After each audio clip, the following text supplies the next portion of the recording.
the webinar is being recorded. And so just to bear that in mind as you, to the extent you join in the conversation via the Q&A tool, you can join the Q&A anonymously or use your name, but we'll be recording this session and it'll be available online in a few days once the video is ready to share. So Magda, why don't you take it away? Hello, everyone, and welcome to our Transmedia Art Seminar. The seminar is co-sponsored by Mahindra Humanities Center and MetaLAB at Harvard. And this is our special session. We're going to be celebrating and discussing the futureStage Manifesto, which was a collaborative, international collaborative project produced at the MetaLAB under the direction of Professor Jeffrey Schnapp.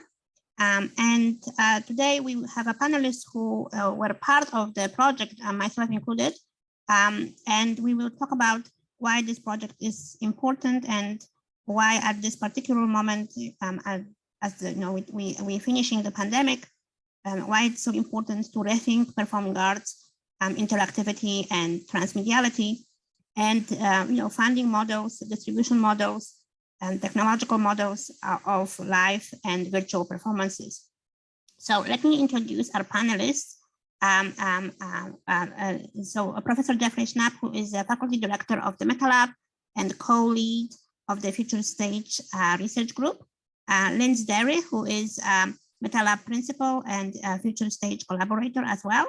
And Sydney Skybetter, who is a founder of the Conference for Research on Choreographic Interfaces and associate chair and senior lecturer at the Brown University. And Jeanette Andrews, who is an artist, MetaLAB affiliate, researcher, and magician based in New York City. So we're going to start today with Professor Schnapp, who's going to be talking about the project, the futureStage Manifesto, and then everybody else will join in and we will discuss it together. Jeffrey, if you can take it from here.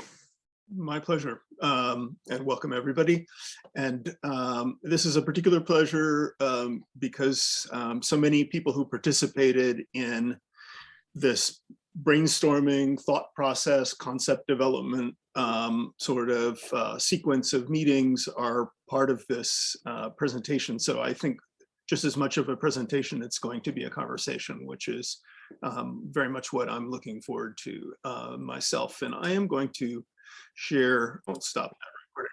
There we go. Okay. And just sit tight for a second. I will bring up my slides. Okay, there we go. Okay. All right. With the magic and trickery of Zoom, I have turned myself into a little figure in the corner, as you can see. But what I want to start out with are just saying a little bit more than what Magda just said by way of an introduction about the genesis of this project. The project was really born out of some conversations between myself and my collaborator, Paolo Petrocelli, who is the director of the Stauffer Academy, an academy dedicating to training everything from luthiers to performers of stringed instruments, violins, cellos, and the like. But Paolo is also the director of a project devoted to reflecting on the future of opera. And this conversation started up as the pandemic was exploding and as venues were closing. And it was that coincidence between the two that got us thinking that the pandemic was going to represent a unique opportunity to really rethink and actually pull out of the emergent and experimental practices of the last decade or two, a series of reflections on what the return might look like after the pandemic, as venues reopen, as we return to normal, quote unquote. What should that new normal be? And how might we take advantage of the interruption that the pandemic represents to advocate for the kinds of changes that we think are essential to the vitality of the performing arts, to the future of the many, many arts that fall under that umbrella of performance. So the project really began as an attempt to leverage the moment of the pandemic as an opportunity rather than simply as a time of interruption. And that's the spirit that brought a group of us together. I'll say something about the nature of that group in, at the conclusion of these introductory remarks. To begin by brainstorming, we broke up into a bunch of, into 4 different main groups. And what gradually bubbled up were a series of ideas, and they don't form a kind of, I wouldn't say that they're a treatise that tries to lay out every particular of what we think the present and future of the performing arts should be, but rather they assume the form of a manifesto for one very good reason. The document that emerged from this brainstorming and editing process is really meant as a kind of pretext for continuing a conversation, but a conversation that expresses itself not just in theoretical assertions or critical claims, but also in a whole series of practices, of experiments that we're hoping that the manifesto will be a catalyst for. So the manifesto is a point of departure, not a point of arrival. And it's a platform for reflecting in particular on 7 main areas. And I'm going to walk you through those elements within the argument before I hand the microphone, so to speak, back to Magda to run the panel discussion here. We wanted to start, first of all, and our brainstorming group was made up of people from everything from directing large cultural enterprises to people involved in design and architecture, the building and design of performance spaces and stages, to experimentalists in different areas of performance, including technologists, to performers whose own practice, and this will be very much part of the discussion that follows, has been built around some of the challenges that the manifesto sets out to codify and to tackle. And so in the midst of this kind of range of activities, we wanted to start by setting a very, very broad stage to stand on, which was, first of all, a capacious understanding of what the world of performance is. In other words, we're not just talking about the theater, we're not just talking about musical performance, we're not just talking about the consecrated, tradition-bound modes of practice that are the object of state funding. We're looking at the most expansive possible definition of what the performing arts are. And it's in that context that we started with an argument for the importance of performance to all cultures with all of its diversity. And the opening section of the manifesto, which as you can see bears the title Performance is a Human Right, tries to lay out a vision for what it means to speak of a human right, of a kind of universal need, but also especially universal value for performance. What kind of edifice is performance?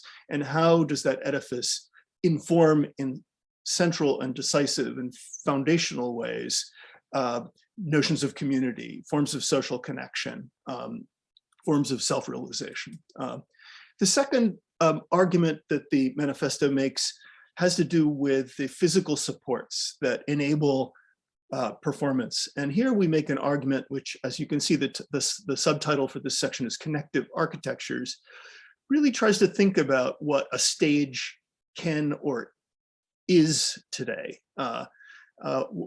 What are the forms of presence, embodiment, the kinds of forms of bodily communication, aggregation, interaction that a physical site should be able to support and provide and enable and facilitate in the 21st century.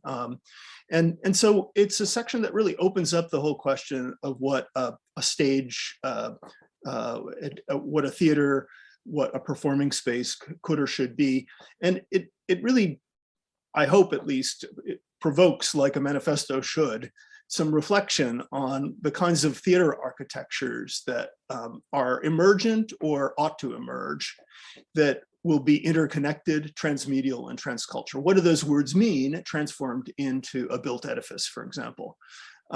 It's an argument that tries to push beyond the black box answer to what the future of a performance space should look like. Black boxes are great, but they also really don't they don't place bets about what it means to create a transmedial space. And so it's an invitation to architects and designers and set builders and technologists who work on building systems to think actively about the connective role that performance spaces play. The third section, which I think is really at the heart of the polemic, the argument that the manifesto tries to make, has to do with the question of liveness. Liveness is, of course, an essential attribute of spectacle forms, past, present, and future. But what does liveness mean today? And how can we think about a more extended, augmented concept of the live, the kinds of forms of liveness that have become increasingly the defining feature of all kinds of forms of mass recreation, from video gaming to performances on Twitch, to the kinds of expanded modes of physical embodied performance that we're increasingly encountering in musical halls, or where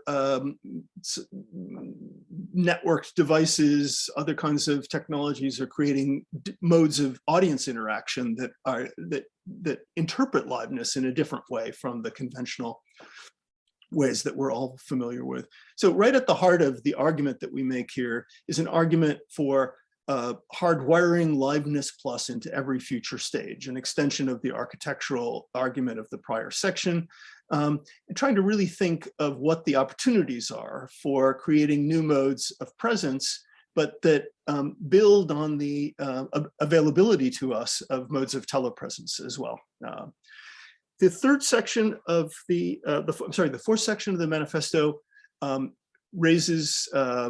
reflects critically on the question of touring. Touring, of course, has been the primary pillar that has supported the modern performance economy and some particular areas of the performing arts more than others.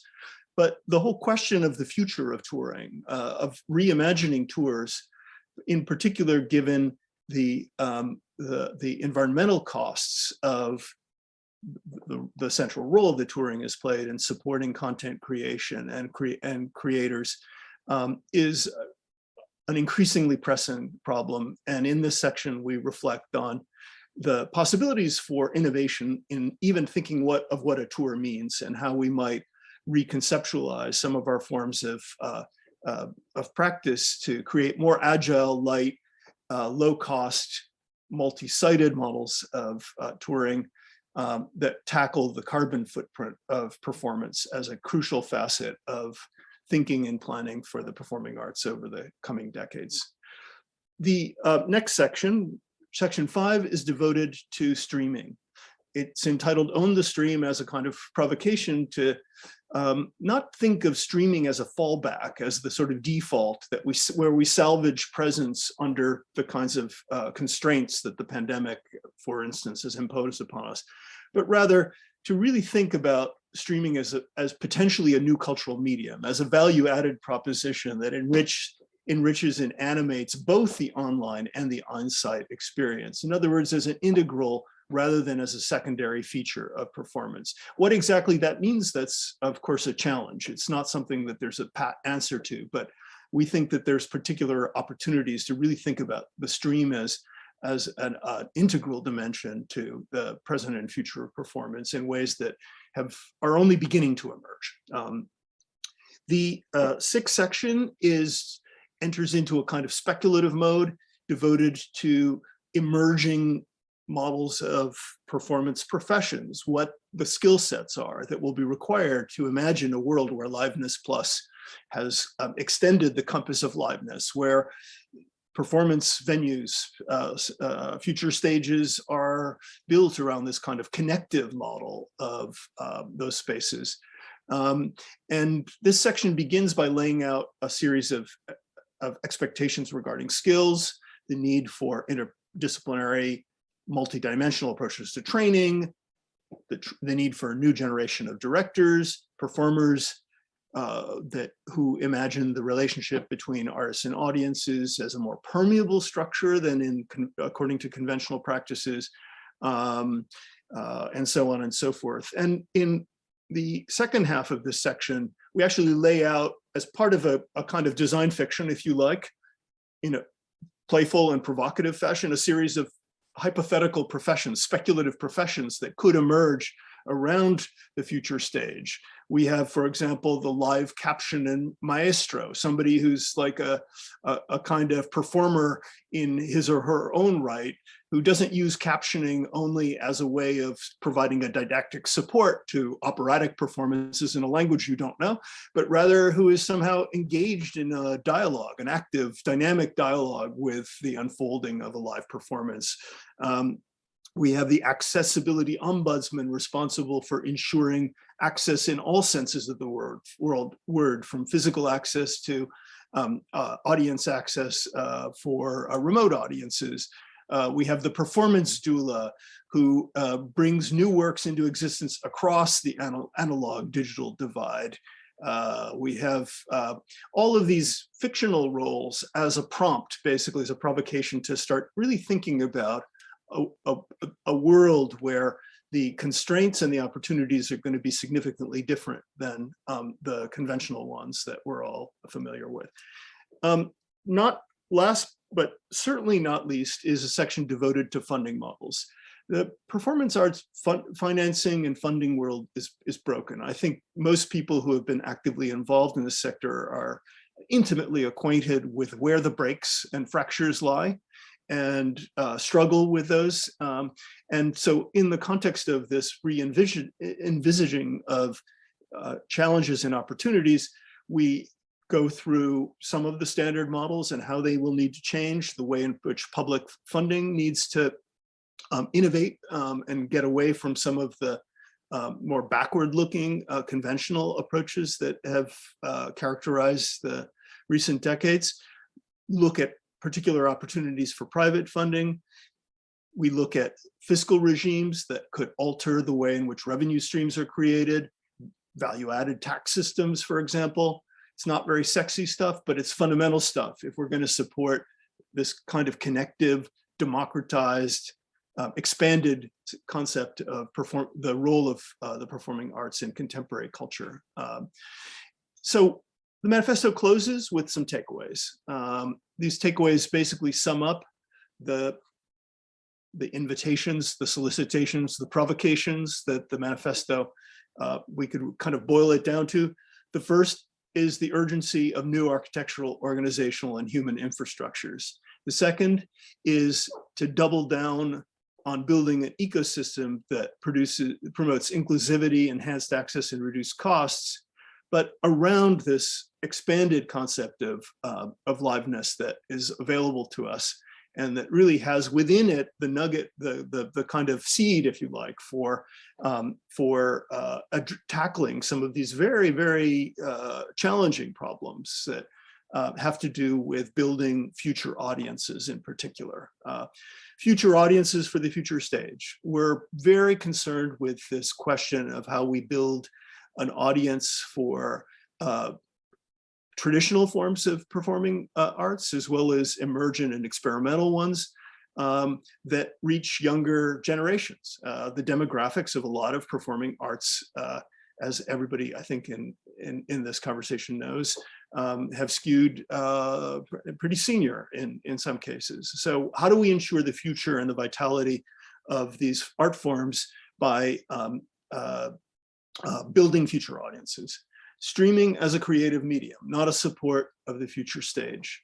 Better, fairer, more creative digital platforms. Content creation has got to be supported by the infrastructure. And this is one of the crucial challenges as we make this transition from the present stage to the future stage.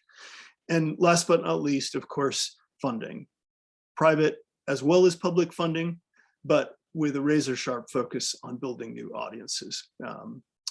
I'm going to stop there and hand the baton back to Magda and let her MC the next section of the seminar.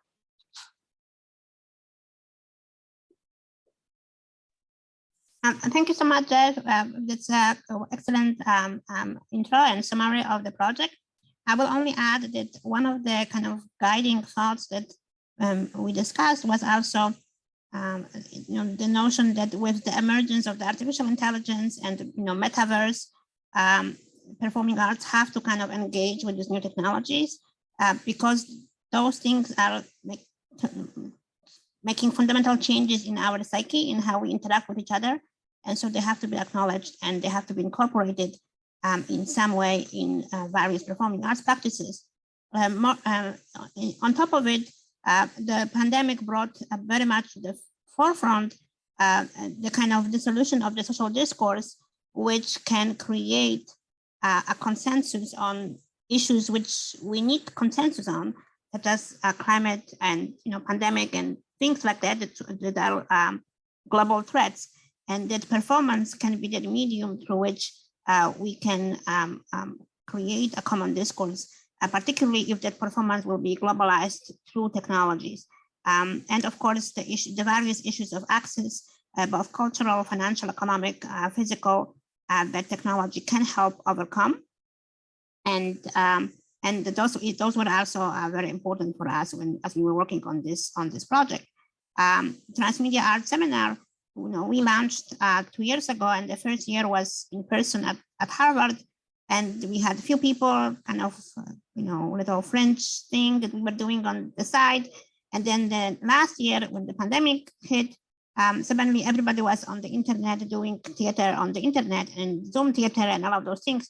So our little preoccupation with the French experiments of a theater avant-garde suddenly became a very real problem for many theater, opera, and performing arts companies, and they had to reassess how they run their work and how they communicate with their audiences, how they maintain communication with their audiences, and what kind of work they want to produce. So of course there is a range of projects which came out of the pandemic, some more or less successful. But I think what also emerged is that this is not theater, this is not film, this is a new genre. We're really working with a new art form, and we have to learn to find the language of the art form. There's really transmediality, and transmedia is a new emerging art form that utilizes that sort of interaction of live and digital and artificial intelligence, metaverse, and whatever else.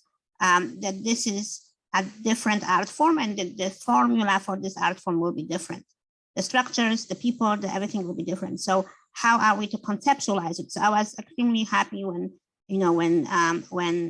MetaLAB began thinking about those issues, and we decided that this would be a great kind of a project to blend those two projects together.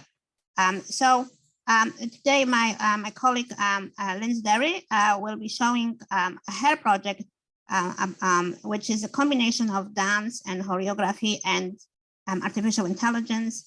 And I look forward, Lindsay, to seeing how it progressed since the last time we talked about it. And so I'm going to pass it on to Lindsay. Great, thank you, Magda. Just to build a little bit on what you're saying about transmediality as being a new genre, this really strikes a chord with my interest, which is the mediation of the body, and this idea that in order to perform online or through these connective architectures, first and foremost, we're going to need to mediate the body. And with that, there comes the computational challenges of just translating tacit knowledge, embodied knowledge, especially somatic wisdom that's developed. In my case, my background is in performance over a lifetime of training, and we're needing to move that through a computational system through mediation over toward our intended audiences. But in addition, though, the platforms that we're using to maybe, since we are talking about a new genre, tend to be commercial and conventional, like Instagram and Vimeo. And guess what else is on there? A bunch of other content. So with that in mind, beginning to actually understand that we're all performers on this transmedial stage. And so that care not only in how to, mediate the body through performative practices, but also mediate the body more generally for users of the internet and essentially digital and electronic technologies. So that brings me to my passion interest, which is choreographic interfaces. And that links to my colleague here, Sydney Skybetter, which will play ping pong a little bit. I would say my interest in that topic, one was born from what I had just prefaced here, but also from Sydney saying, hey, I have this conference for research on choreographic interfaces. And I said, what the hell is a choreographic interface? I'm going to think about it and figure it out in the design context. And the definition I have working for at least HCI, human computer interaction, is an interface that increases the somatic and spatial interactivity between humans and machines. But of course, that can be expanded and interpolated into more critical discourses as well. So I'll just share crazy brief. I probably put together more slides than needed. So I'll just do a quick whirl. So as mentioned in Magda's introduction, principal at MetaLAB and researching the idea of choreographic interfaces. So beginning with my background in dance, thought really deeply about what are the choreography models that might be able to transfer to design processes, human computer interaction, as well as data visualization. And at least this just really comes from my own empirical research. We have movement, space, time models. Of course, there are a whole lot more. And then considering how this choreographic decisioning can actually relate to the design of interactions with media. So much more here in interactive media discussion than in performance, but I'm going to bring you along. At MetaLAB, we are putting together a show that will take place at the Harvard Art Museums in the Lightbox Gallery in 2022. So for the prototype of this research on choreographic interfaces is the development of basically a machine vision interface running through a webcam that will be positioned. Don't think you can see my mouse on screen share, but it will be positioned on top of the monitor wall aimed at the visitor in the museum. And using choreography or choreographed gestures, users will be able to essentially perform and be in the center of these digital spaces to interact with the various projects. And here's one project called Surprise Machines that the interface will be connected to. And these projects that we're curating, at least in the first part of our show, Curatorial Agents, is based on the Harvard Art Museum's API digital collection. And this is just a quick look at some of the gestures developed, some experimentation, and fumbling through, we were testing on November 1st. And lastly, I'll just end by saying an artistic research project, Data Sensorium, has come out of this work on choreographic interfaces and was really inspired by my experience of working in the, sorry, I'm blowing up on Slack here. Data Sensorium will be a more direct research project being incubated at MetaLAB.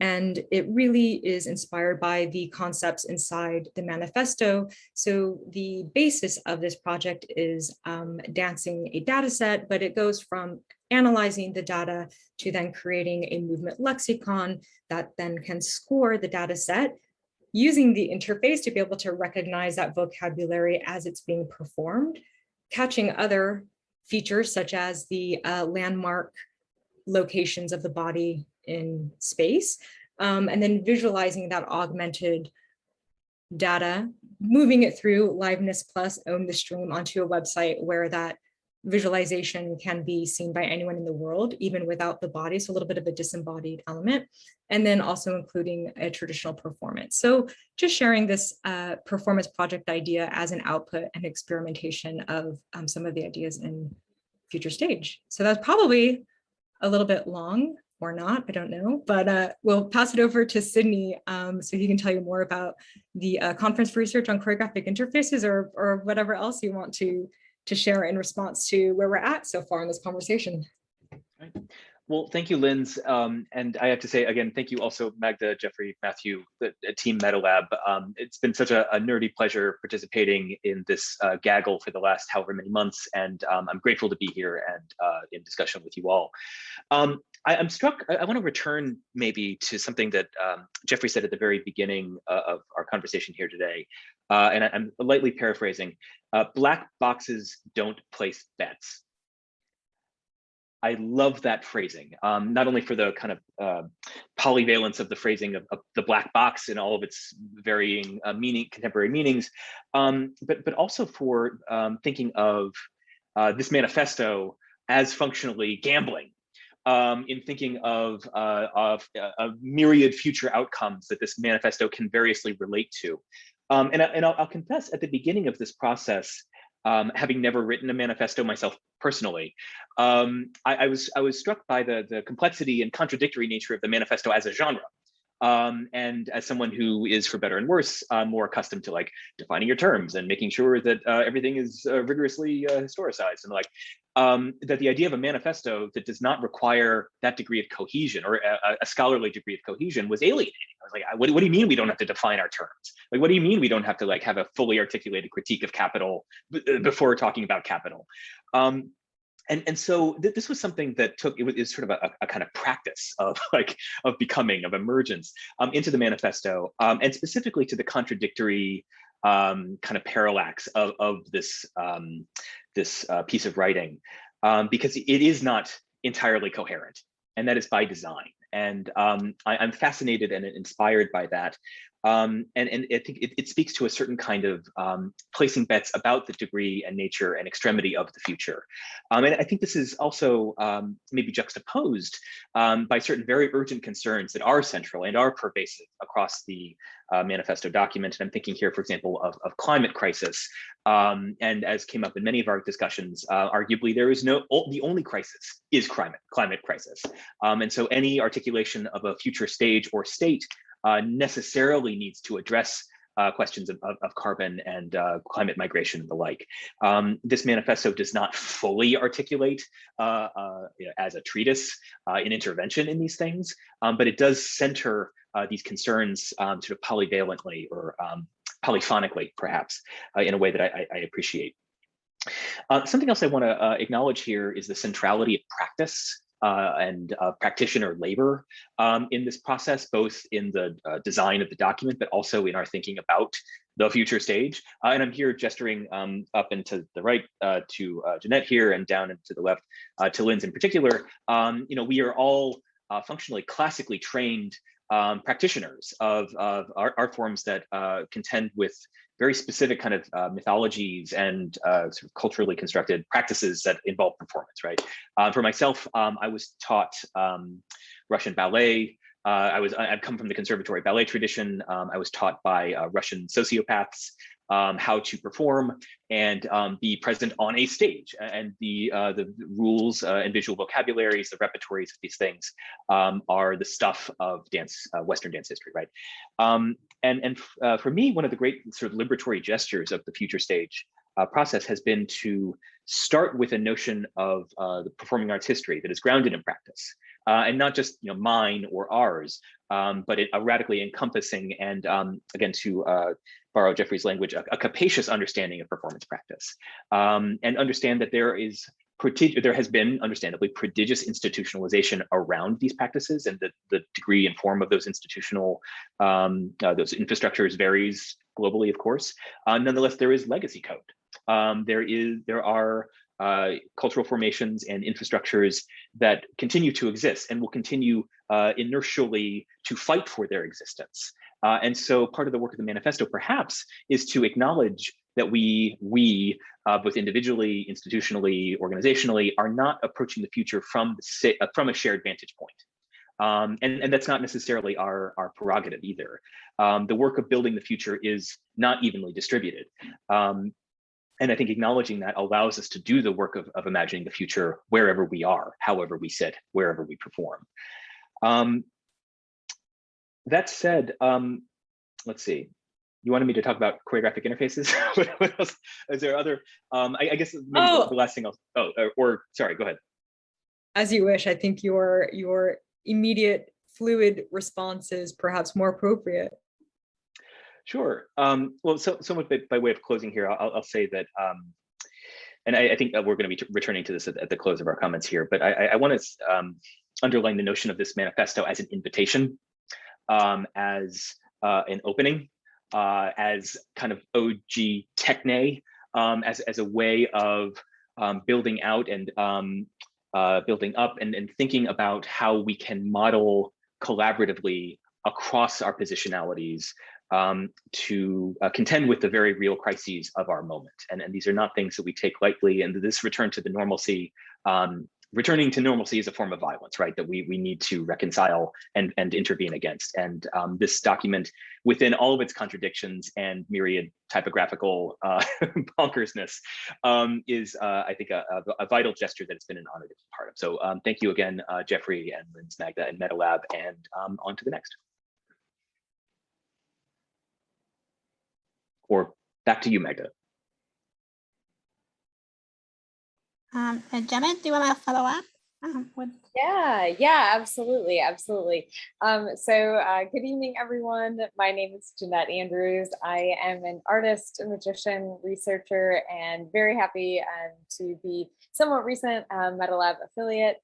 And also echoing what many others have said, I myself, like Sydney and like Linz, come from a very technical, practical, traditional practice background, in that I was technically trained as a magician for really my entire life up through today. I've spent over 27 years as a technically trained magician, and so that informs much of my practice.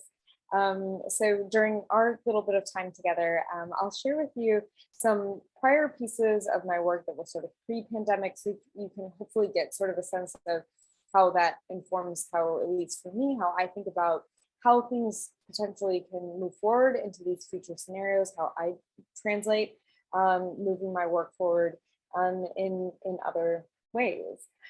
So I will go ahead and quickly share my screen with you here to share a couple of things. So I had this all teed up, and then of course it vanishes the moment I need it. Okay, here we go.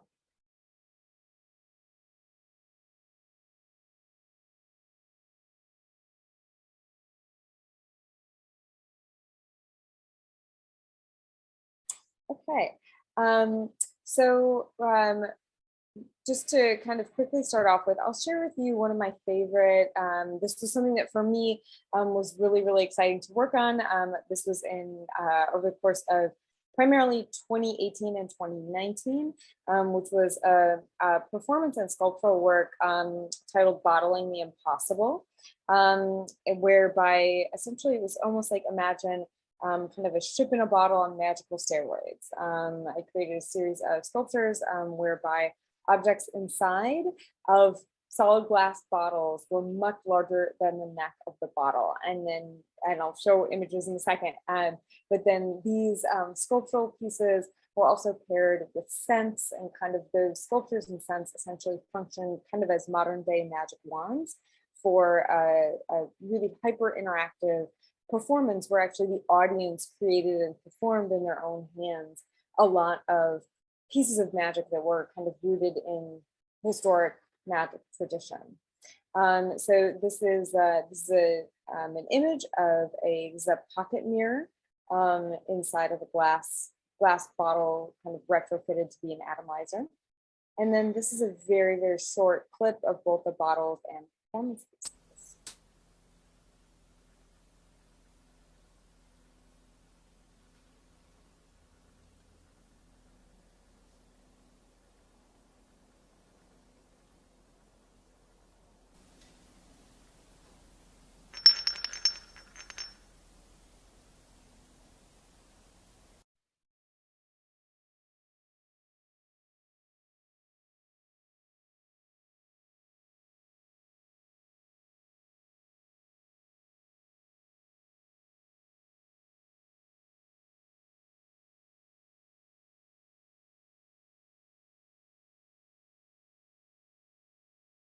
And then you'll see the forthcoming performance, the forthcoming in the video. This is how they were used in the performance.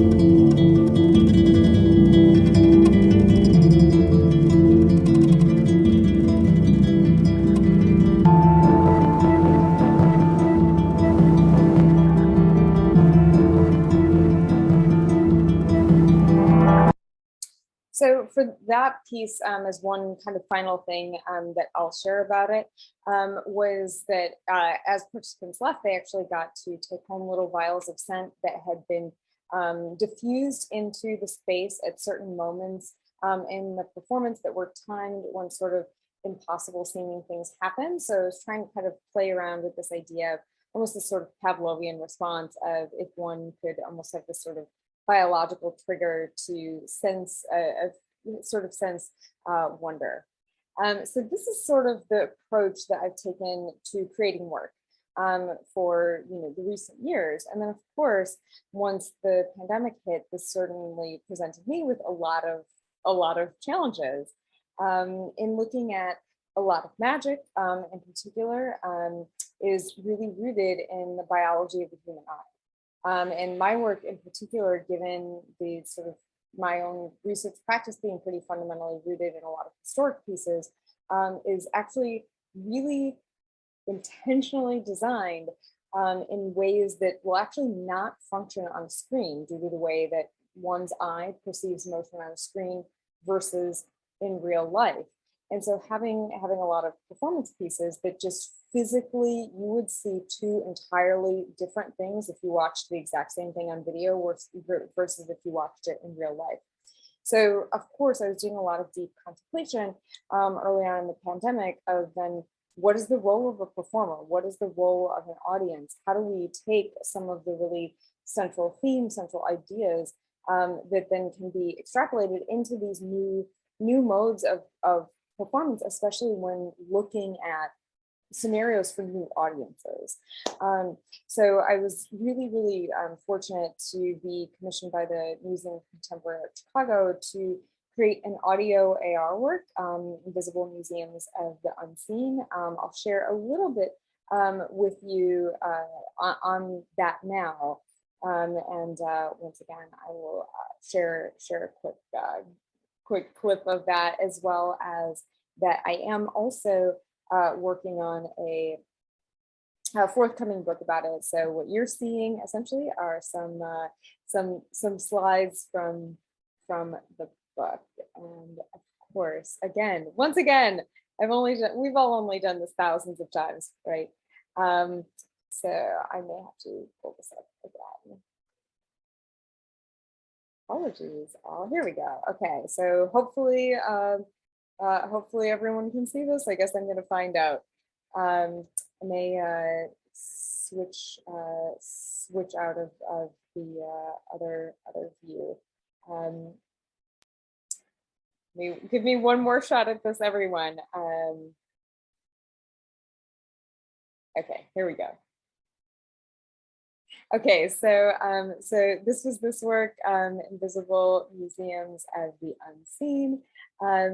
Again, this was an audio AR work that I'm also really proud to say will be making its way to the Quebec Civil Manifesto Biennial early next year. So as a quick summary, basically it's GPS audio-based series whereby entire architectures for what would be physical museums were built and designed in different parks. And each one of those museums houses really an entire structure for a museum devoted to an aspect of invisibility, such as the Invisible Museum of Air, the Invisible Museum of Gravity, and so on and so forth. And then participants they download a free app, and then they're encouraged to traverse these museum and park spaces the way that one would traverse a museum. So it's basically built in a choose your own adventure style, where people arrive at the park, they download the app, pop in their headphones, and then basically as they move through the park, their movements trigger audio to play, letting them know that they've found sort of hidden wings, exhibitions, and gallery spaces. Those galleries are the exhibitions sort of constitute both historic and scientific ideas on the content of the topics at hand, such as invisibility. Of the Invisible Museum of Gravity explores things. There's the wing of microgravity, so it kind of takes through a more narrative, poetic form of topics therein. And then participants are also invited to move through these pseudo gallery spaces that they kind of render with their movements, where they can actually experience different aspects of the invisible force at hand working, kind of working in tandem with their body. Like, for example, the Invisible Museum of Air, they're invited to traverse an invisible airlock, where they actually have slight changes of pressure in their headphones that really create a really unusual sort of kinesthetic experience. So I'll share with you a really quick clip because I know my time is winding down, but I'll share this with you. And this is all really as a means to say, as I was thinking about how to translate performance, for me, invisibility and the invisible forces of nature were a big part of what drives my practice. So this became a way to have this conversation with audiences in a new way. I'll share part of this clip with you and then share one or two other thoughts. Welcome to the Invisible Museum. Your movements will trigger audio to play as you enter each hidden wing and gallery. It is a perceptual equation.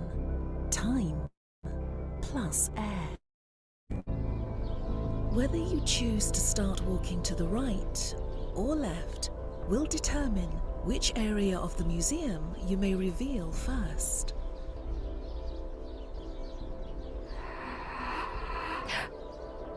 You have entered the wing of proprioception. A glass cube contains the sound of the length of a blade of grass. A glass cube contains the sound of your height. Using the unseen to discover the unseeable. Black holes colliding. I'm gonna cut this a little short, and see if I can close out my audio here. There we go. Okay. And so for me, one of the biggest thoughts surrounding all of this is what does and can an asynchronous performance look like? One of the lines in the piece is kind of centers around the idea of participants, kind of the idea that they carry my voice in their hands.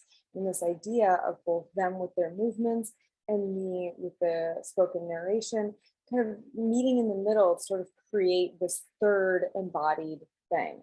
And as one other little side note that I would share slides of, but I'm not going to attempt that again, is that actually the physical structures, the physical locations and sort of the models for how people are sort of encouraged to walk and traverse the parks are actually designed based on sort of topological overviews of really, really simple mechanical pieces of magic.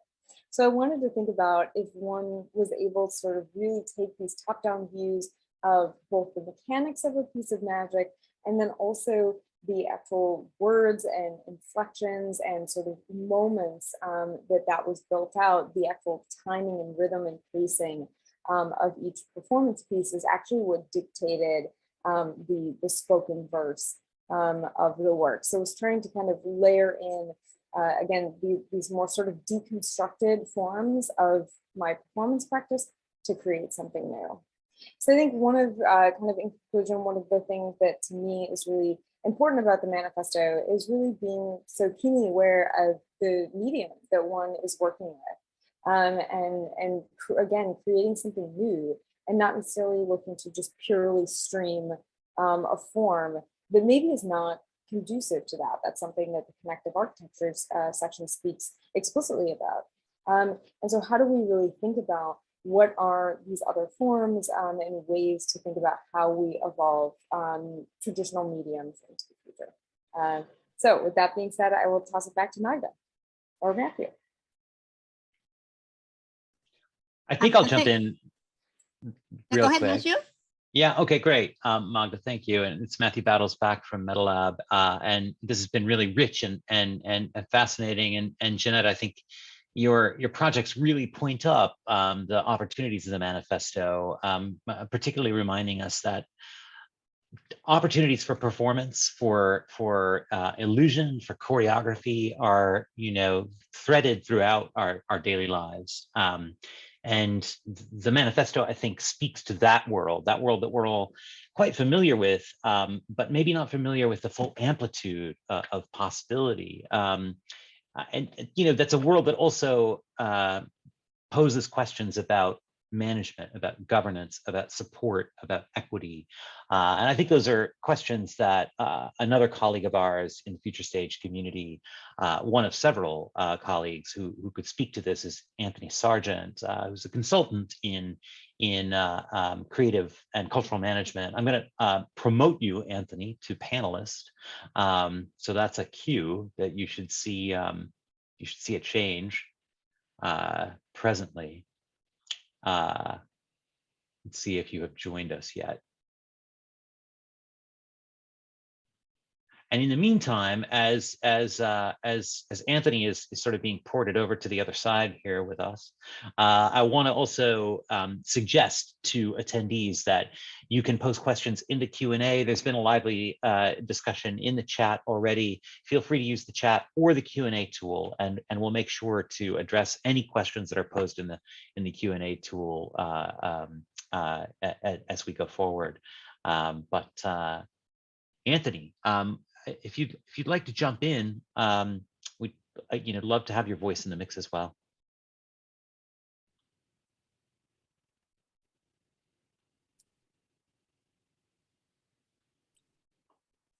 You're muted, Anthony. Yep.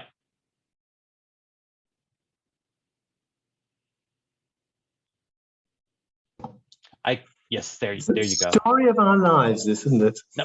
Yeah. Look at that. There you are. Okay, brilliant. Thank you. So the scope and the global reach of the pandemic have been completely unprecedented. In the UK, West End theatre has been closed for over 600 days. That's the biggest shutdown in the arts since the Puritan repression in 1642. And in these 20 extraordinary months, there have been an enormous number of quantitative studies, an enormous number of metrics about the pandemic itself, the number of cases, hospitalizations, deaths, and in the arts, the number of jobs lost, companies folded, productions and projects cancelled. And it seemed to me it was important to do something different to that. That was all, in a way, that mechanical counting was a backward-looking piece of work. I thought it was important to do something about looking forward, about learning the lessons from the extraordinary 20 months experience we've been through. So I've done a global study working with 100 colleagues all around the world, I mean, literally in every continent in the world, every corner of the world. And it's published in Culture Hive by the Centre for Cultural Value at the University of Leeds in the UK. And the core proposition of it is we mustn't go back to the old normal. The old normal is broken, and we need to find and develop new normals, plural normals. And if you look at the last 30 words of the manifesto, you'll see exactly how these things join up. So the disruptions of the last 2 years have pushed cultural leaders to improvise in lots of new ways. Some of those won't outlast the unique circumstances of the pandemic, so they're not so interesting. The interesting ones are the changes and the discoveries that we might want to see become permanent and part of new ways of the way we work in the cultural sector. So internal lessons about internal management. It's become so important that anybody aspiring to lead any cultural organization has to be comfortable with change. They have to be agile about fresh priorities. They have to be comfortable about ditching sacred cows that are maybe in their institutions for a long time. We have to get better at developing inclusive and less hierarchical leadership styles. We have to escape from the iron grip of those old school organizational silos that so many organizations have got. Another really clear lesson out of the pandemic, of course, is that we have to have much more creative approaches to business strategy. We have to have a much more imaginative approach to the whole business of business and revenue modeling. Of course, we have to capture the long-term transformative potential of digital and online, the extraordinary global connectivity that's given our industry almost literally overnight, the death of distance, as people always call it, the possibility of a rich new world of hybrid cultural experiences. It's all starting to come into being, into visibility now. Two big things still to overcome, two challenges, the challenge of discoverability and the challenge of monetization. And those have not been solved. They have to be solved, but they will be. Then looking outward, there's been certainly in Europe, I don't know if it's the same true in the US, but particularly in Europe, an enormous number of networks and collaborations have grown up like, any ports in a storm. And what's really interesting about them is they've cut across all the normal barriers, large organizations and small, different art forms, different ways of working, different ethnicities, just to collaborate, to find ways through the nightmare of the last 2 years. So there's so much potential in those networks staying in place. People planning for the complexity of reopening after this unprecedentedly long close down. We've got to think how people have changed. People have been changed by this experience.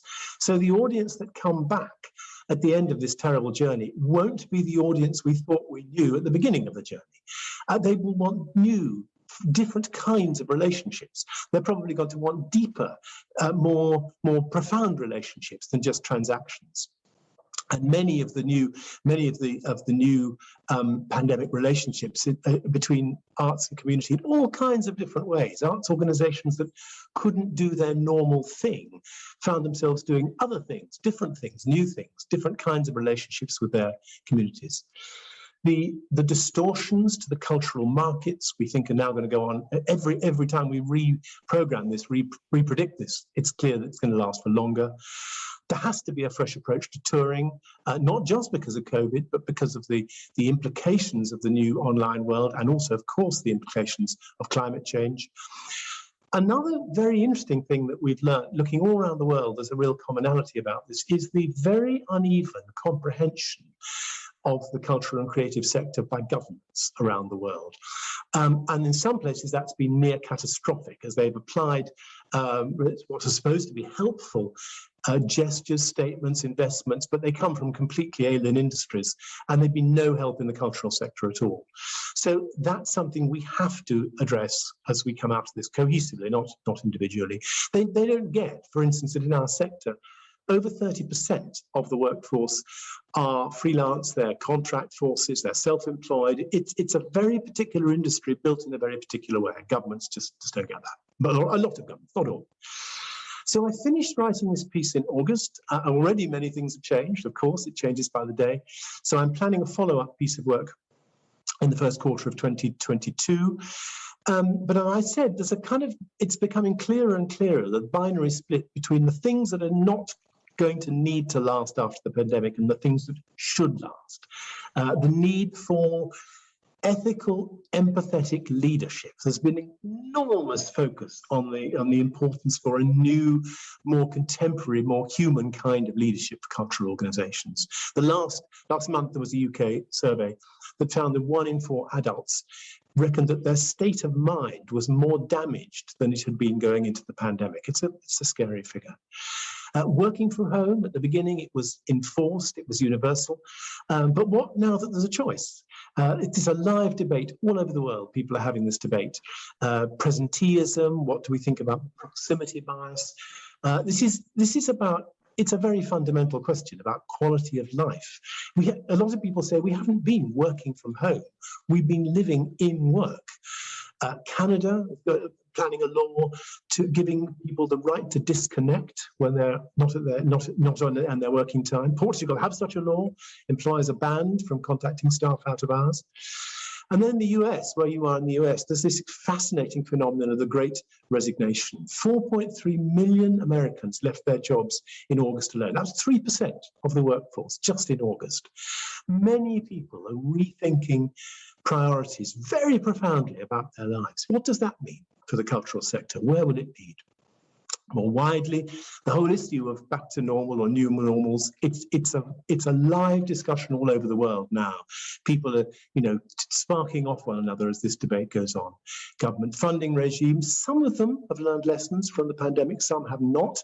So there's an awful lot of dialogues with government that we need on the back end of this to find more adult and more comprehending sorts of relationships. A lot of governments are missing a trick, particularly now, in the relationship between cultural policy and environmental policy. How can we help government make that link? And then there's been some fascinating, completely unintended, completely unexpected consequences. Randomly, in the UK, there's suddenly been an explosion of 250,000 stray cats. And the reason for that is during the lockdown, nobody could take their cats to be neutered.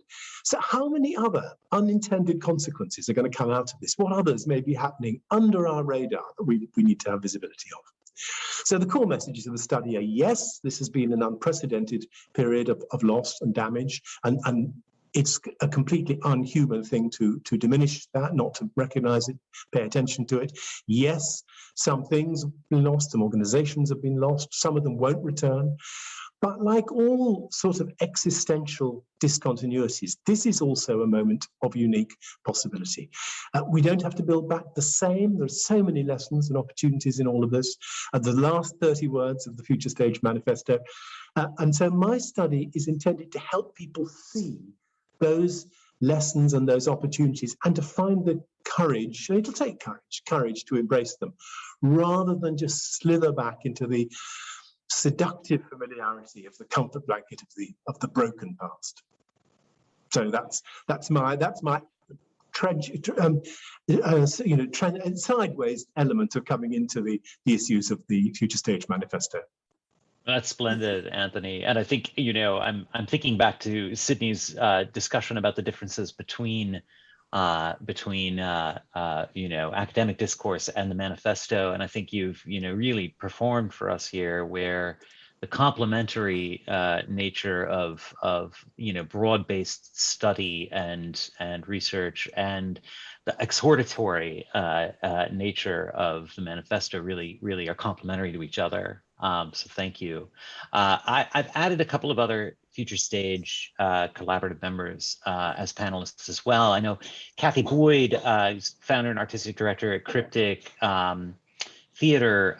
Kathy, if you'd like to jump in, it would be great, particularly to hear your thoughts on live performance and touring experience in light of the manifesto, or anything else that's come to mind in the course of the conversation. You will have to unmute, I think. Here you are. I am unmuted, have no fear. Yeah, I just think it's a very, very challenging time for younger artists. It's very easy. It's very easy for established artists to say, I don't want to tour anymore, because they're very well known and they have their reputation. They don't need to increase, let's say, their value by knowing if they perform internationally, their market value, whoops. And we have a younger generation who have been stuck at home making work and are desperate to tour and really need to. And I think this is incredibly difficult of how do you satisfy the two. And I think we need to give opportunity to young artists, but as Anthony says, there is no going back to before. So we have to create opportunities where they can be places for longer and for residencies. And we need to influence actually the many, many funders around the world who can enable this. So if we, I'm going to cite Holland. We've no one here from the Netherlands, sadly, this evening. If we do, please speak up. But what's extraordinary about the Funds Podium, and the reason I'm citing them is to do with the environment. Great Britain, we're very separated. So we always have to take a flight or a boat to get anywhere. But with the Netherlands, if you're touring, they will actually offer you a bigger grant as an artist if you take a train, because they're encouraging, environmental, let's say, green issues. And I urge actually the rest of many funders, private and public, to follow this, because we don't do this in the UK. We certainly don't offer more artists money to take the train. And yes, it takes longer, but if you ask many people, they like trains because they can sit and they can work and all of the rest, and they can bring whatever they want on board. But I think it's very, very complicated, because we need to support younger artists. They need to go for longer. It costs more in the budget, but we have to accept this. We can't have our government saying, oh, we all must be greener, but none of them actually step forward with this. So maybe we have to have less, and I'm all for less and higher quality. And just the other thing I want to say is, I think everyone here will agree that live really matters. Even if you're working with haptics or whatever technologies, you can't just be in your room streaming because it's so boring. Right now, we're all too boring because we should all be in a room meeting each other, but we're all on screen. And so we're not that boring, but it would be fantastic if we were all together, if you get what I mean. We all need to be together. So the whole point of streaming is, it's disastrous that so many artists have put their work online and they think, it's interesting. It's not. We have to stand by the live matters. For Lynn's work, for what MetaLAB do, many artists, and the touring test is there, but the live really matters. And I'm going to stop there. Zip. Thank you. Oh. Thanks, Kathy. Thank you so much. And we've got some questions coming in from chat and also the Q&A. I do want to, Matthias Roeder, if you want to jump in as well with any thoughts. Matthias is a musicologist and founder of a creative leadership consultancy called Mindshift, who's also spent a good deal of time in academic as well as performing arts worlds. Matthias, do you want to jump in as well?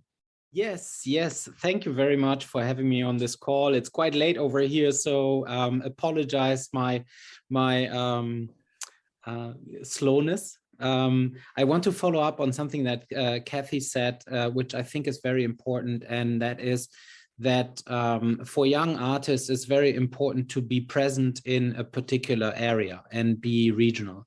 And I speak as someone who is managing the estate of one of the, a very famous and top-selling musical artists of all times, Herbert von Karajan. And we also own festivals locally in Salzburg, Austria.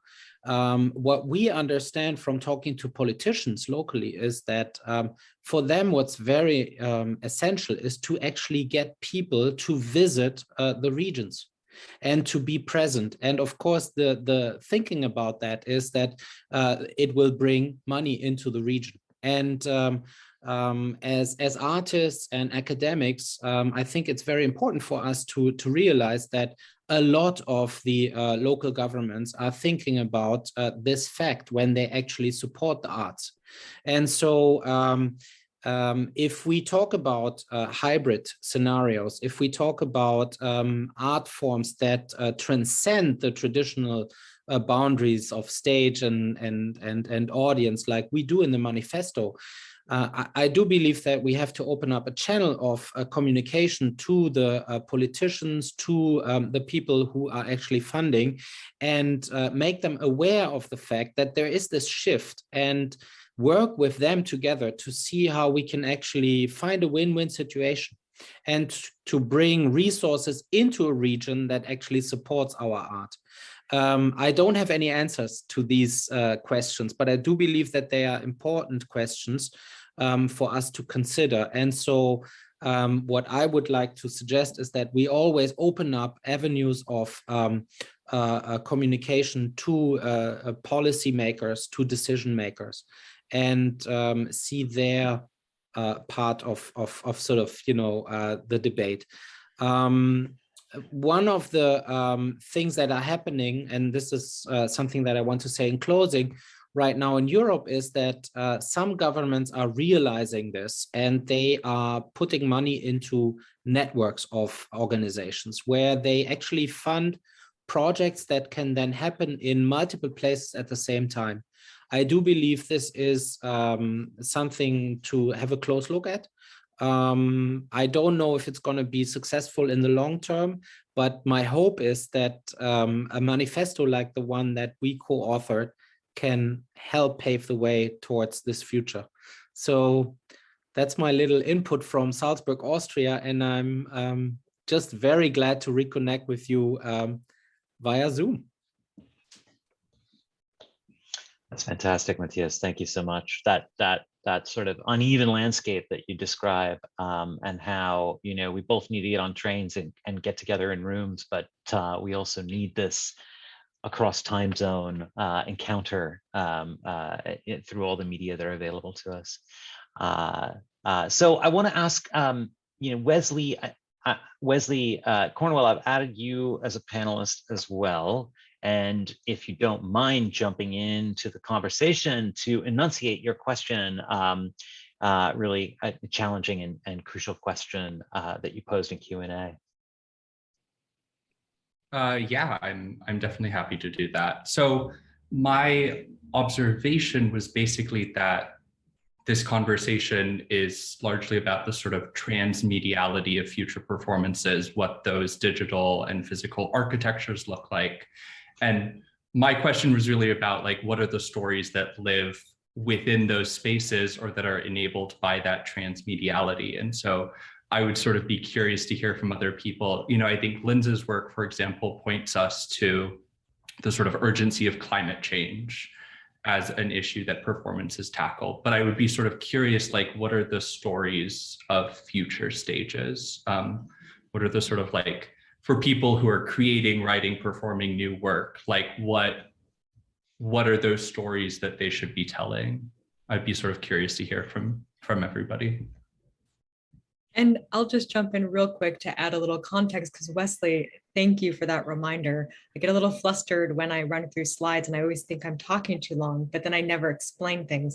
So part of the vision for the data sensorium piece that I showed at the end that uses the choreographic interface directly in an artistic research project, and also experiments with the ideas, especially like Own the Stream and Liveness Plus, is that in addition to experimenting with dancing a data set and also using my body as a source of data was an important question that I asked myself, which was which data set to dance. And that led me to choose an environmental migration data set that I'm now working with, because this is clearly a topic related to climate change that I wanted to bring awareness and bring it to the forefront.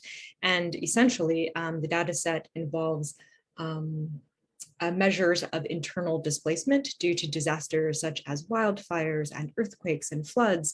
And this is a displacement that is within a country or within a region.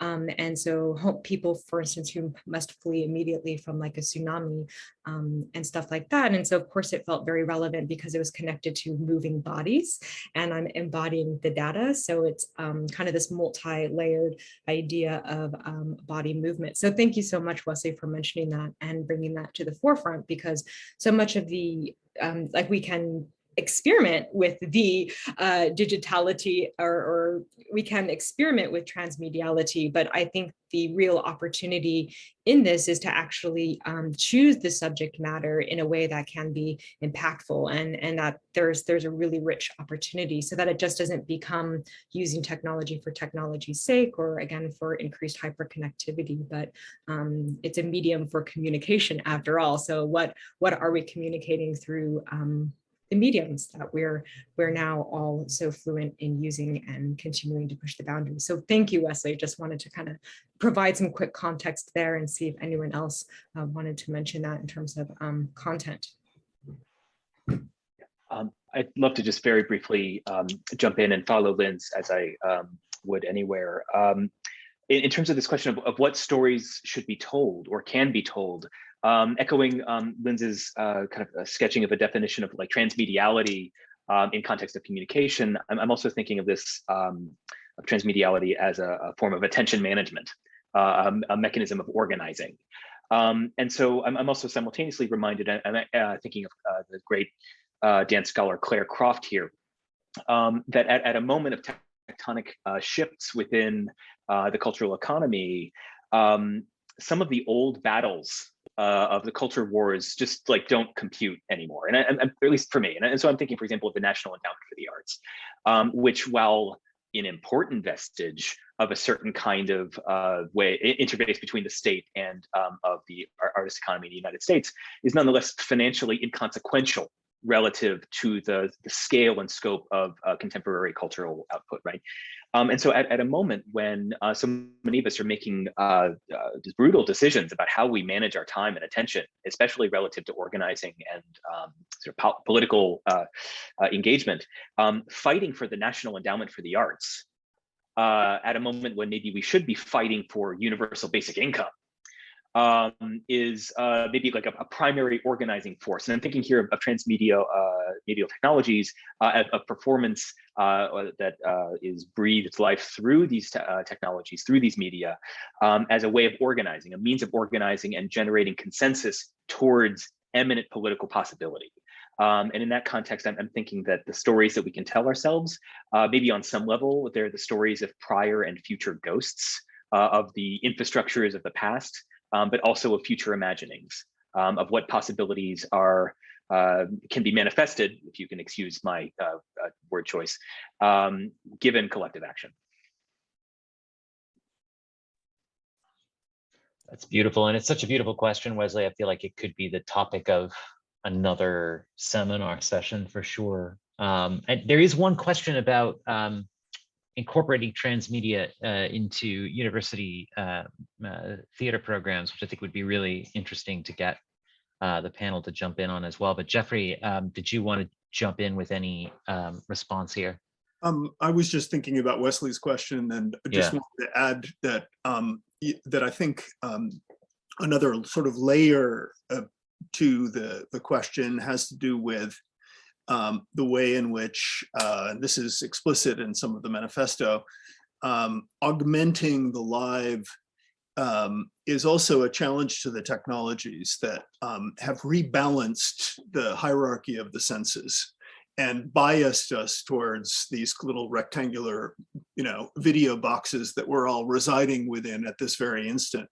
And I think a lot of the exciting horizons, the stories, have to do with using these very technologies to animate other senses. Jeanette's examples were, I think, wonderful and suggestive in this regard. How do we bring the tactile back into the fold of experience? How do we rebalance that sensory unbalancing that's happened through the prevalence of screen culture? And create modes of screen culture that are more sensorially rich, however paradoxical that formula might appear. So I'm afraid that's not much of an answer to the very interesting question about the teaching of this future stage, if you like. But I do think that there is an area of experimentation opening up around senses that are not privileged in this sort of regime of screen culture. That's fantastic. And I'd be interested to hear what others have to say about this question, Ryan Rappaport's question, vis-a-vis your point just now, Jeffrey. It strikes me particularly inspired by what you've said to realize that, students are themselves, transmedia actors and agents, and we've had conversations with students on our campus who are forging ahead with transmedia theater work, and will be teaching us in our communities, and so that's a piece of this puzzle as well, isn't it? Is the invitation that they bring through their practice. I actually taught my first transmedia class at the Yale School of Drama in 2016, and there were 3 students in the class, and the students who took that class were nominated for Pulitzer this past year for the project, the Silk Jerk, which was the big thing for the. And those were my 3 students who did that, the dramaturgy student and the writers. in my transmedia class, which nobody wanted to take because nobody knew what it was.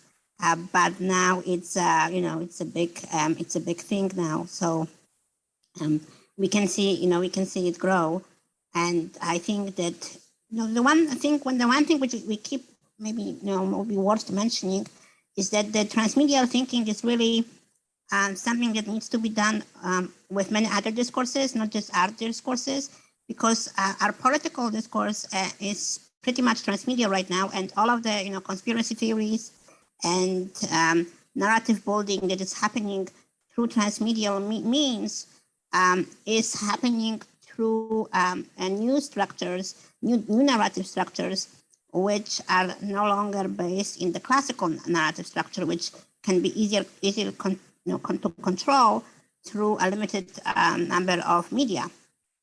And so really understanding how meaning is created and delivered through transmedial means is going to be fundamental for our political, for the social and political conversation that we're going to be having in the next at least 10 to 20 years.